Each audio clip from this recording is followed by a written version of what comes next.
Tá. Estamos aqui com a Denise Bastos. Ela é turismóloga e também mestre em turismo, pelo programa de pós-graduação em turismo da Universidade Federal Fluminense, aqui no Rio de Janeiro. Hoje nós vamos conversar sobre um momento muito específico na trajetória dessa relação entre patrimônio e o turismo. Então, seja muito bem-vinda, Denise. Que, como eu disse, ela foi funcionária, servidora da Embratur e agora ela está no Arquivo Nacional, continua exercendo suas atividades no Arquivo Nacional, no momento em que a Embratur, o escritório da Embratur foi, então, direcionado para Brasília. Nesse caso, Denise, eu acho que a gente poderia começar também contando com a sua experiência em docência, Por muito tempo você foi professora em vários cursos de turismo aqui no Rio de Janeiro e com toda essa sua experiência, acho que a gente poderia começar te perguntando como foi ou como você via o turismo antes da criação da Embratur. A gente sabe, tem alguns decretos, a gente funcionou bastante aqui a partir de decretos, mas o que mais, a gente está falando de um espaço de memória, falando sobre memória, o que mais você se lembra no que se refere ao turismo antes da Embratur?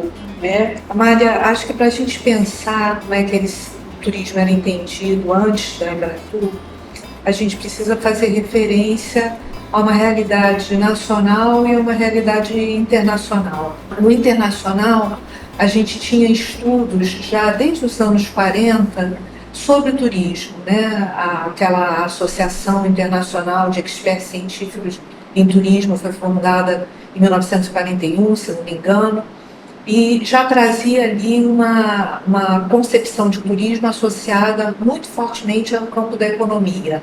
Então, o olhar era um olhar econômico, um olhar administrativo da gestão das empresas de turismo. E isso, de alguma forma, migrou no Brasil. Essa migração precisa ser melhor estudada ainda, eu acho.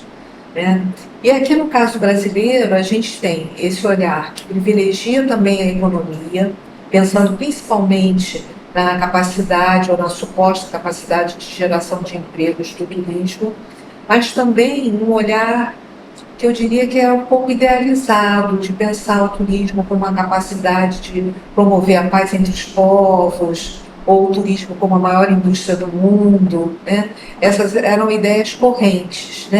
E a gente vai ter alguns trabalhos, como por exemplo da professora Valéria Guimarães, que analisa a constituição do campo do turismo no Brasil, no período que antecede justamente a Embratur. Ela, inclusive, questiona essa primazia que é dada à criação do Decreto-Lei 55/66, que criou a Embratur, o Conselho Nacional de Turismo, a Política Nacional de Turismo. E ela argumenta que, antes disso, a gente já tinha, por meio da Combratur e de outras iniciativas, às vezes até promovidas por instituições como o Touring Club, por exemplo, que já focavam em moldar e tentar entender como é que era o turismo aqui no Brasil. Para poder pensar como é que era antes da Embratur, tem que se recorrer a isso, porque essas ideias vão permanecer depois. Elas vão ter um rebatimento em anos seguintes.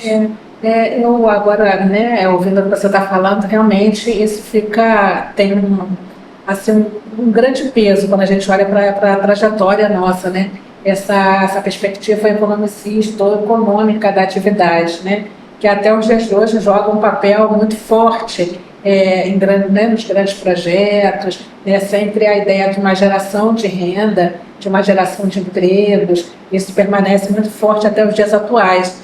E eu acho que, justamente por conta do que você falou, faz muito sentido esse movimento que a gente está fazendo aqui, porque é justamente pensar que dentro dessa força que tinha, esse discurso econômico, a gente vai ter aí o patrimônio imbricado, A gente vai ter todo um debate sobre patrimônio que aqui no Brasil, naquele momento, estava, vamos dizer assim, necessitando de uma de um olhar um tanto quanto diferenciado. Estávamos, né, a gente está falando aí da década de 60, a Embratur criada em 67, né? 66. E o patrimônio era uma grande questão. Como poderíamos proteger, preservar, salvaguardar esse patrimônio que estava carente, né, justamente porque havia essa necessidade não só da preservação e os poucos recursos para que isso pudesse acontecer de fato. Então, acho que é uma deixa muito interessante essa que você está falando, de olhar para esse contexto externo para observar os discursos que foram, né, trazidos para o Brasil, e aí sim a gente considerar, pensar melhor o patrimônio nesse processo como um todo. Aí, pensando na criação da Embratur, o que você se lembra, né, na sua memória, que era comentado, que era falado, e qual era efetivamente assim, o papel da Embratur nesse momento? Bom, dentro da Embratur e mesmo no ambiente externo a ela, a Embratur era considerada um divisor de águas, né? Na verdade, a estrutura do Conselho Nacional de Turismo, da Política Nacional do Turismo e da Embratur era considerado um divisor de águas e era considerado pioneiro também. Como eu te disse, isso foi desconstruído, esse pioneirismo foi desconstruído. Mas era essa imagem que prevalecia dentro da empresa, né, e no ambiente externo a ela também. Agora é interessante, né, que você falou que foi desconstruído esse pioneirismo. Nessa desconstrução, me parece que talvez a gente possa pensar esse pioneirismo em outros aspectos. Eu fico sempre imaginando como era o trabalho de vocês lá, né? Como é que eram as políticas, como é que eram os programas. Para aqueles que não sabem, eu sou formada em turismo. Então, quando eu estudava, né, quando eu estava lá nos bancos, né, bancos escolares, lá estudando turismo, meus professores, e alguns deles até que tinham sido também, pertenceram à Embratur, falavam dos projetos aí de vários programas que existiam, indo para outras regiões, para regiões como o Nordeste, outros tantos, né? Então haviam ali grandes, me parece, né, essa é a minha pergunta, grandes projetos. E se nesse sentido a gente não poderia também pensar num pioneirismo, por mais que tenha sido desconstruída essa ideia do pioneirismo, mas assim, se o trabalho que foi feito, que me parece um trabalho muito organizado. Quando eu estive consultando os documentos, né, da Embratur, isso para mim ficou muito claro que havia um trabalho organizado em prol do turismo. Então, o que você poderia, o que você se lembra em relação a essa... Olha, isso é verdade, Amália. Se o pioneirismo ele não existe, da Embratur sendo o primeiro órgão de turismo a ser criado no Brasil, que não foi, né? Se ele não pode ser olhado por aí, ele certamente pode ser olhado pela capacidade de conservação da atividade turística que essa estrutura propiciou, né? Então, e uma série de planos, programas, projetos, primeiro, a partir da criação da Embratur e dessa estrutura, a cada 4 anos, ou o tempo que durasse o período de governo, a gente tinha uma política nacional de turismo nova, né? Então, era produzida dentro da Embratur, depois validada no Conselho Nacional de Turismo, o texto de uma política nacional de turismo. E isso é importante, né? Você pode fazer até uma análise crítica dessas políticas, de se apontar naquilo que elas falharam, naquilo que elas não cobriram, mas o fato dela existir, isso já é uma coisa importante. Eu concordo, né? Eu concordo. Denise, ainda me restou de alguma dúvida, mas eu gostaria que você falasse um pouquinho mais ainda sobre a criação da Embratur, sobre o contexto histórico daquele momento. Você poderia falar sobre isso? Claro. O contexto histórico da criação da Embratur foi o da ditadura militar, né? Ela é criada em 66, durante o governo do Castelo Branco, e durante a vigência do Ato Institucional número 2, durante um período em que o Congresso Nacional tinha sido fechado, né?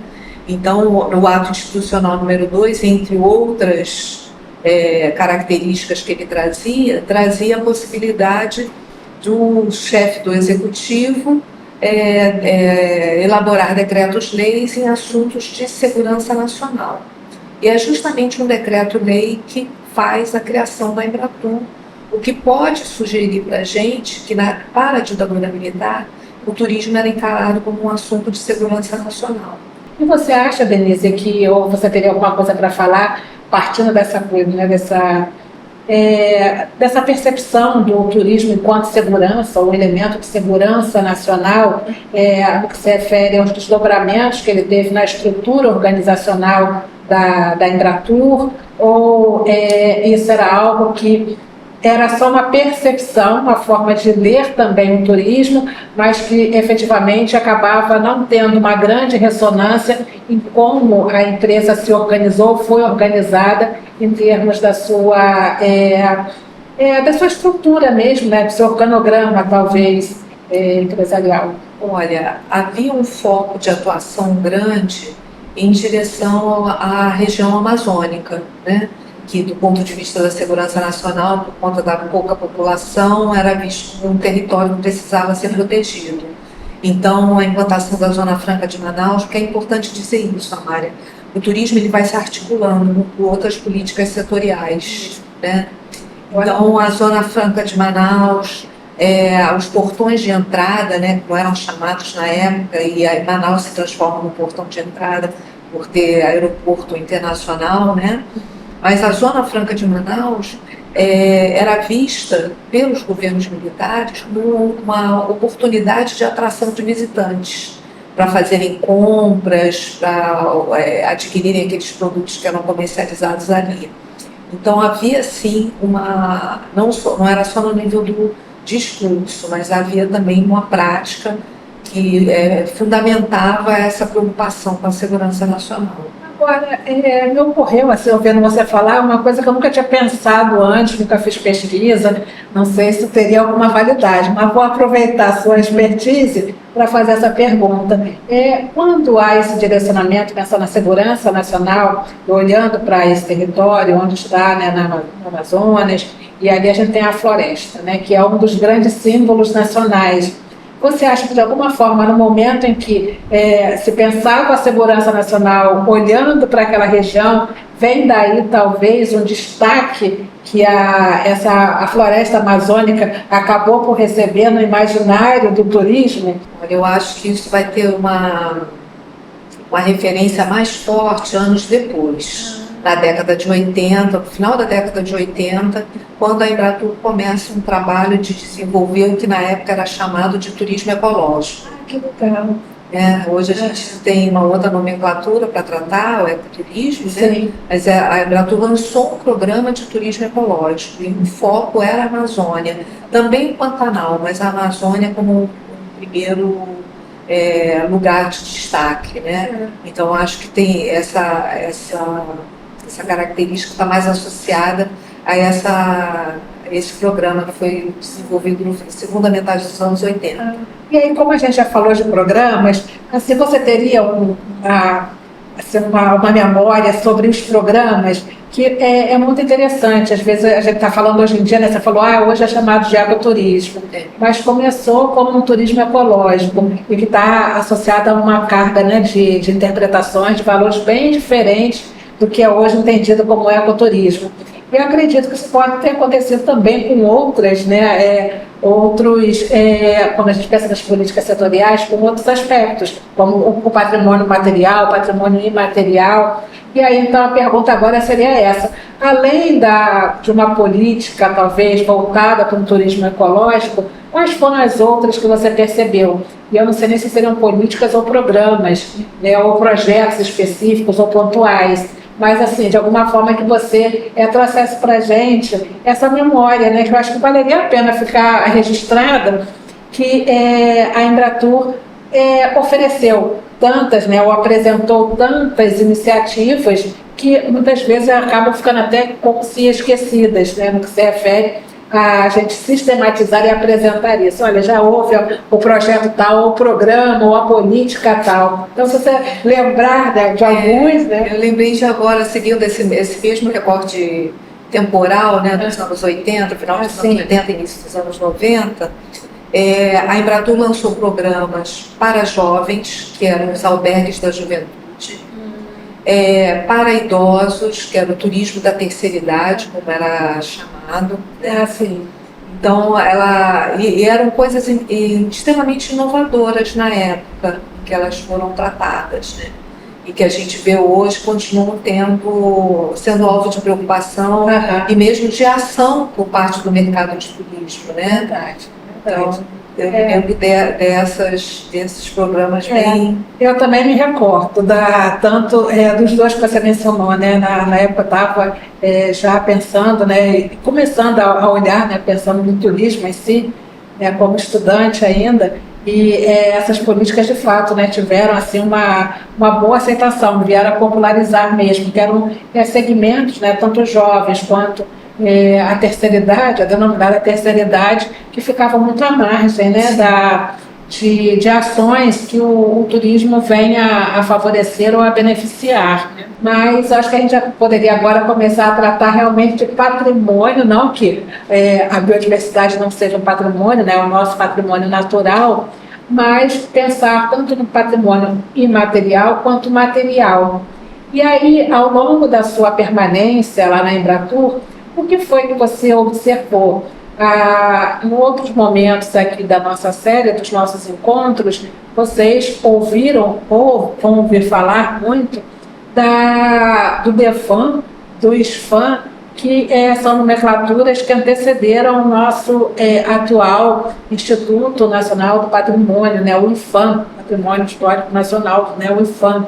Tem ali, em um momento muito particular, muito singular, uma interação com ainda me parece, como o DEFAN, né, um departamento voltado para o patrimônio, tem ali uma interação com a Embratur, na década de 60, né, logo que a Embratur é criada, e que o patrimônio sob risco, o patrimônio necessitando de uma intervenção que se refere a uma questão mesmo econômica da sua proteção, ou para a sua proteção, para a sua salvaguarda, vê no turismo, né, uma possibilidade, né, não só de difusão ou de proteção, salvaguarda, pelo fato de que esses bens sendo divulgados, sendo difundidos, poderiam efetivamente contribuir para um conhecimento melhor da população sobre os nossos próprios bens,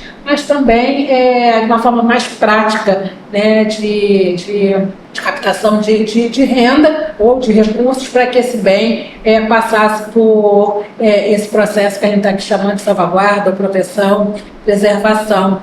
Nesse sentido, o que você viu dentro da Embratur, nesses seus anos lá, voltados para essa interação entre, não necessariamente precisaria ser o DEFAN, ou o atual IPHAN, ou outro órgão, mas o que você viu em termos de políticas que foram feitas, ou programas, projetos, né, que foram feitos para a contribuição no que se refere à preservação do nosso patrimônio? Bom, acho que a primeira coisa que tem que ser dita ainda em relação àquela estrutura que foi criada de Conselho Nacional de Turismo, Política e Embratur, do Conselho Nacional de Turismo havia 6 representantes do governo e um deles era alguém oriundo dessa área de patrimônio histórico e artístico nacional.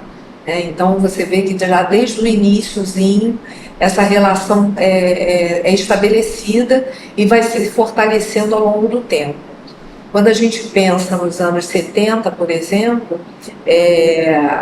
projetos de financiamento, de conversão de patrimônio construído em hotéis também acontece, como é o caso do Convento do Carmo, em Salvador. Ele é objeto, inclusive, de um cinejornal específico da Agência Nacional, que a impressão que dá é que vários órgãos se ocupavam da questão do turismo, em articulação com a Embratur.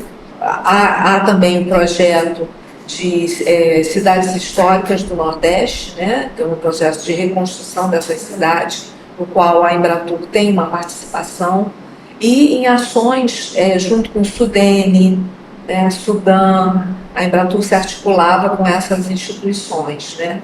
E se a gente for pensar em termos de marcos legais, tem a Lei 6.513, que fala de áreas de interesse, locais, áreas especiais e locais de interesse turístico, que tem um foco de identificar justamente esse patrimônio, né? É bom ressaltar que é o patrimônio construído, né? O foco recai sobre construções religiosas da religião católica, né? Seja patrimônio construído, seja as obras de arte associadas a esse tipo de patrimônio, né? Então é um patrimônio construído, mas não é qualquer patrimônio construído. Tem um foco, sim, dessa atuação que é forte. Então a gente percebe, pelo que você está falando, Denise, que além de um papel de divulgação, né, da imagem, divulgação do produto, né, do produto turístico Brasil ou brasileiro, havia, né, essa articulação, que foi o termo que você utilizou, com outros órgãos, né, para que políticas, né, no sentido até mesmo de que o produto fosse ou conseguisse ser estruturado, né? Então, me parece que naquele contexto havia ali uma interação entre vários setores, né? A gente pode pensar, por exemplo, me ocorreu aqui, isso a gente está falando da década de 70, 80, então muitas estradas, por exemplo, já que o Brasil apostou muito, né, no rodoviário, né? Então talvez muitas estradas tenham sido construídas nesse processo mesmo de articulação, né, no que se refere a trazer, né, a reunir o departamento, por exemplo, estradas e rodagens da época, a Embratur e outros órgãos como o órgão de patrimônio. Essa questão me parece ser interessante a gente olhar, porque muitas vezes, quando a gente pensa na Embratur, a gente apenas olha um papel único, né, que está muito em voga, né, no atual momento, que é esse da divulgação do produto turístico brasileiro. E a gente esquece dessa articulação, dessa reunião com outros órgãos, para que isso que nós temos até hoje como produtos consagrados, efetivamente se tornassem produtos consagrados, né? Eu acho que é bem interessante o que você está falando a esse respeito.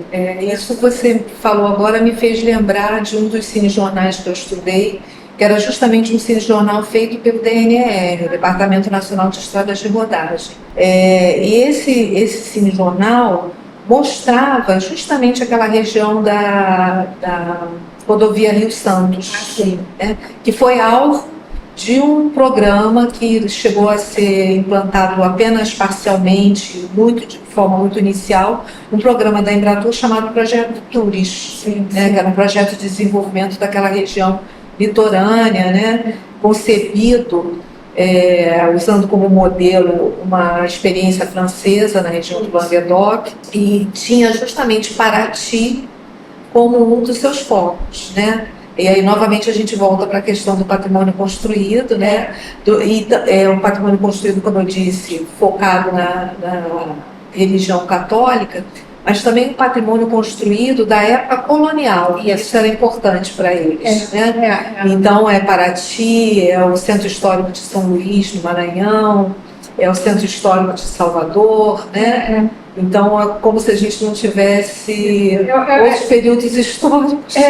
Eu acho muito interessante a gente estar pensando aqui nessa perspectiva de memória, né? Porque foram todos os elementos que você trouxe e todos eles, né, a gente percebe aí, a gente consegue conectar pela memória e pensar a partir da memória. Você trouxe o projeto Turis, que é um projeto que atualmente ele é muito questionado, né, Denise? É um projeto muito questionado, justamente porque envolveu, dentro dessa perspectiva que era francesa, de um modelo francês, várias questões que aí têm desdobramentos no debate sobre no debate ambiental, no debate sobre patrimônio, que a Denise bem iluminou aqui, que era um patrimônio selecionado, né? E é um patrimônio, como todos os patrimônios são selecionados, mas é um patrimônio selecionado a partir de um determinado contexto histórico. É justamente o que a gente está aqui falando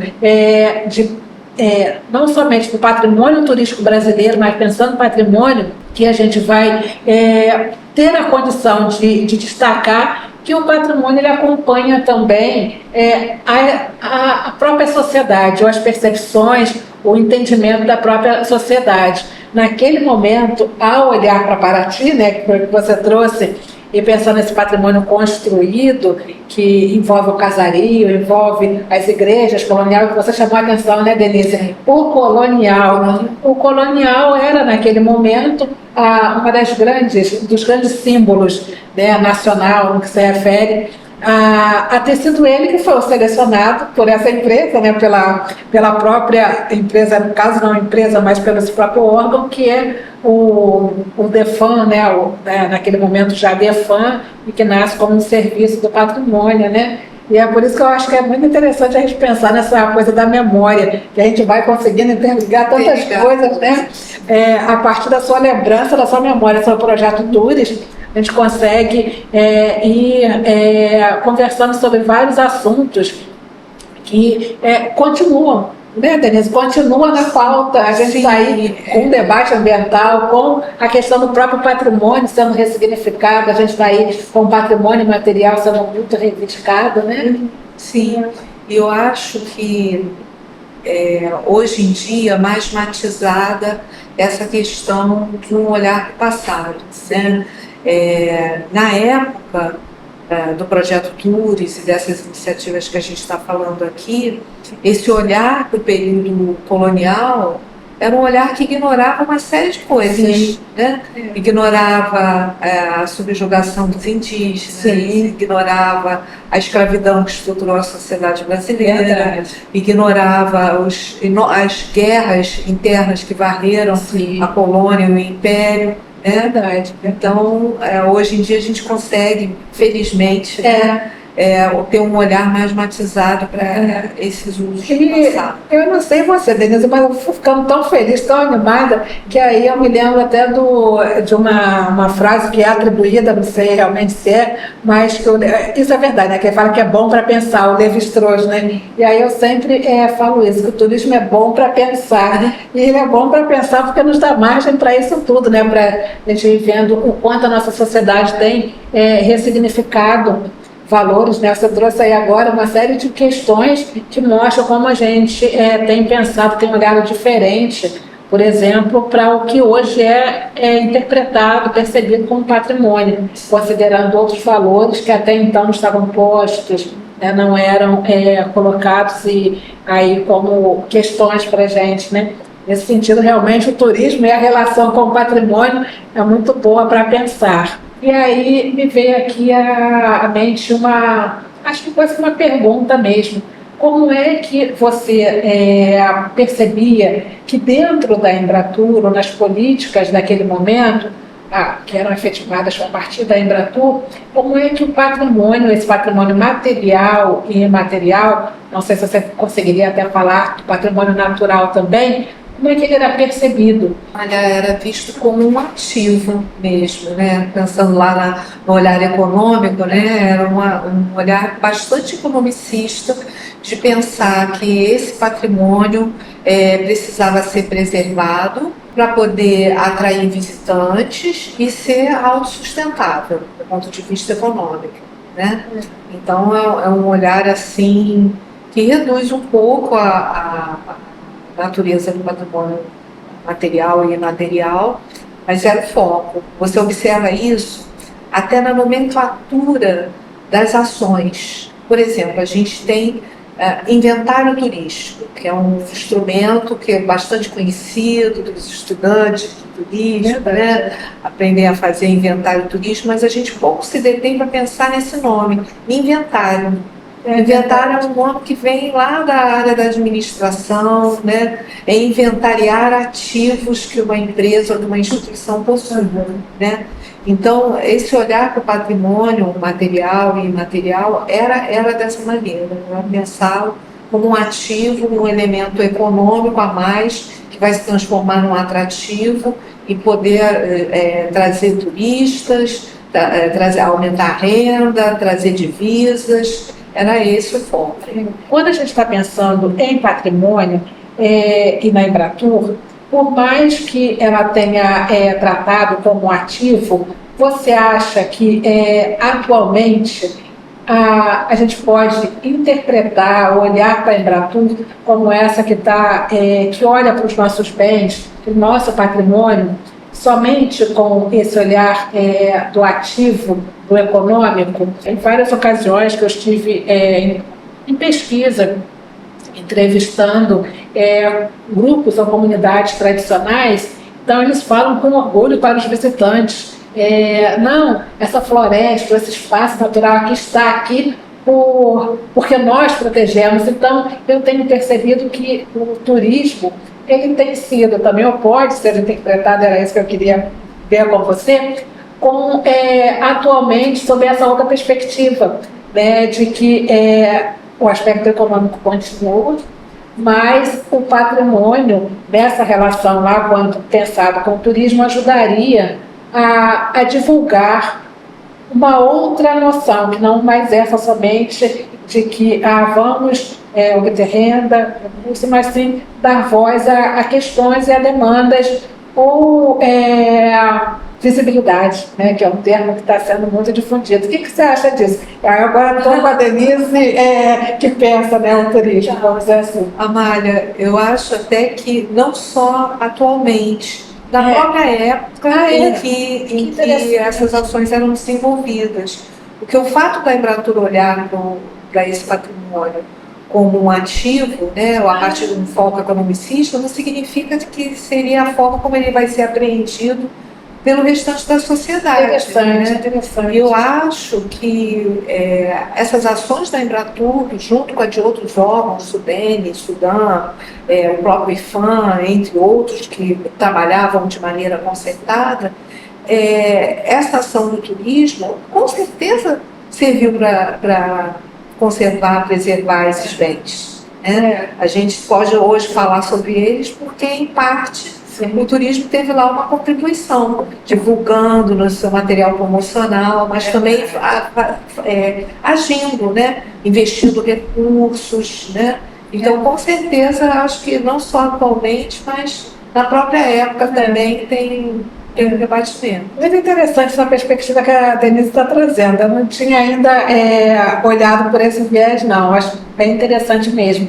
Que, de fato, por conta mesmo da própria trajetória, a gente acaba, talvez, naturalizando que fosse somente uma... É claro que essa ênfase existe, a gente não está aqui desprezando do econômico, né? A gente não está aqui desprezando, mas ao você trazer isso, né, dizendo, não, parece que lá atrás já havia isso também, mas...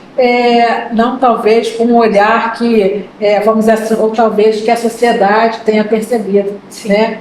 E com isso, Denise, acho que a gente pode aqui começar a encerrar com uma última pergunta, que seria sobre o que você, lembrando lá da Denise, que foi servidora, o que você traz, o que você, que vem na sua memória sobre o período que você passou lá?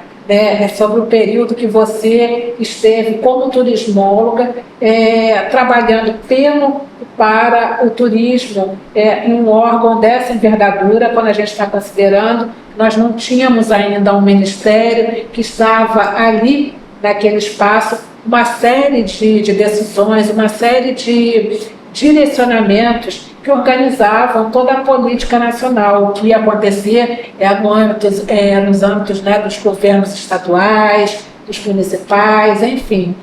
O que você tem aí de lembrança, de memória sobre essa época? Amália, tenho muitas lembranças, muitas lembranças boas, inclusive esse período foi formativo para mim mesmo, né? Eu comecei a trabalhar na Embratur, na verdade, como estagiária ainda, em 86, fiz estágio na área que produzia o calendário de eventos turísticos da Embratur e que cuidava de inventário turístico. Então, eu comecei meu trabalho estudando a oferta turística. Denise, duas coisas, desculpa interromper, mas duas coisas interessantes, o calendário e o inventário, né? Isso. Que às vezes eu fico na dúvida se a gente está falando de memória, né? Se isso é tão claro atualmente, né? Do calendário, era algo muito importante, o calendário. O calendário de eventos turísticos era uma publicação que a Embratur produzia, né? fruto de uma pesquisa muito ampla que era feita em todos os estados brasileiros e ele reunia informações tanto sobre festividades populares quanto congressos e feiras. Aí o patrimônio material, né? Festivais. Festivais de música, de gastronomia, festas religiosas, né? Todos esses eventos eles entravam no calendário a partir de um trabalho de pesquisa que a gente mandava formulário para os estados, para empresas organizadoras de eventos, para órgãos estaduais. E sem as facilidades da internet. Era pelo correio mesmo. Era pelo correio. Em torno de 1.500 formulários eram mandados, depois a gente recebia aquele material, analisava e dali extraía, com base numa metodologia que foi criada para pontuar os eventos, aí extraía-se quais eram os que iam figurar no calendário. Então, anualmente ele era publicado em bilíngue, né? Às vezes trilingue, mas normalmente era bilíngue. Era publicado com essa informação que era essencial para quem vai trabalhar roteiros, né, as agências de viagens, as companhias aéreas para prever fluxo, enfim, tinha esse E isso estava no âmbito da oferta, né? Tanto o calendário quanto o inventário. O inventário era uma metodologia de pesquisa de oferta turística. Eu trabalhei com as pessoas que desenvolveram essa metodologia, então foi uma experiência muito rica para mim, né? E fico feliz de ver que mais recentemente essa metodologia, acho que não aquela que foi pensada, mas uma mais atualizada, vem sendo implantada, né? Que era uma dificuldade grande devido à necessidade de pesquisa nos locais, né? Então, eu tinha feito a metodologia, mas não conseguia muito implantar, né? Então, fico feliz de saber que agora ela já vem sendo implantada com tranquilidade. É interessante isso. Você falando aqui de mandar, a gente brincando aqui de mandar tudo pelo correio, eu penso assim, não sei se você teria alguma situação, não sei se inusitada, mas diferente, que eu fico imaginando o trabalho que era, né, mandar tudo pelo correio. Aí as pessoas receberem lá e aí reenviar, né, devolver também pelo correio. Gente, tem isso, tem esse procedimento, mas tem uma coisa que era bem legal, que eu vou te contar, que da minha época de estagiária. Que legal. Aqueles eventos que figuravam no calendário, eles davam início a um arquivo que era alimentado durante todo o ano com novos eventos, informação de novos eventos. E a Mária era um fichário. Nossa. Sabe, fichário. Os eventos separados por assunto e por ordem cronológica. Eu acho, Denise, que a gente até deveria ter um fichário aqui para mostrar para gerações mais novas o que é o fichário. Mas isso fica para a próxima. De aço, com fichas de papel, né? Cada ficha com um evento, e eles organizados por temas ou por cronologia, né? E aí havia ligações, as pessoas nos ligavam para saber quais são os congressos que vão acontecer no mês tal. E aí eu ia lá nas fichas para procurar quando vai ser o evento tal. Procurava? Eram empresas, viagens, principalmente. Mas, Denise, acho que foi ótimo, foi muito bom. Voltei também nas minhas memórias, né? E assim eu termino agradecendo a você, Denise, por ter compartilhado essas memórias, agradecer por ter trazido tanto conhecimento que contribui não só com a minha pesquisa, mas com o que a gente tem buscado fazer aqui no Memotour, que é a divulgação e a difusão científica, utilizando aí a memória para que, ou como um dos fios condutores, para pensar essa relação entre patrimônio e turismo. Foi muito bom ter você aqui conosco. Acho que a gente poderia ficar aqui por muito tempo, mas a gente precisa encerrar e encerro, né, novamente com o meu agradecimento. Eu agradeço a você, Amália, tanto pelo convite, que me deixou honrada, mas também pela iniciativa, né? Um agradecimento pela iniciativa de um trabalho tão interessante, tão necessário. A gente realmente, né, tinha muita coisa para falar, né? Eu espero que você possa estar conosco outras vezes. Tinha muitas coisas para falar, mas por hora a gente termina aqui mais esse episódio da série Memória e Turismo, onde a gente tem abordado, tem falado assim, ao longo desses episódios, nos episódios futuros, sobre a relação entre patrimônio e o turismo.